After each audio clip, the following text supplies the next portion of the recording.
Neno moja kwa mtoto wako huyu aliyopata jiko kweli kweli. Come. Namshukuru sana na namkaribisha mtoto wangu, binti yangu Jeni. Wow. Tunaye baba mtaratibu kweli kweli. Baba, shikamoo. Marhaba. Usiku leo kijana wako amekuletea mukazana.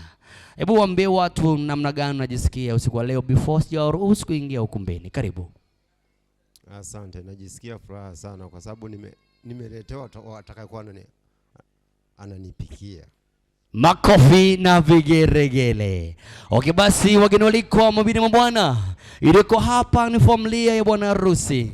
Nitaomba sasa mlioko ndani huku tukasimame moja kwa moja tukaipokea familia hii. Nitaomba wakati mnaingia, you have to be very happy. Moja, mbili, DJ, twende.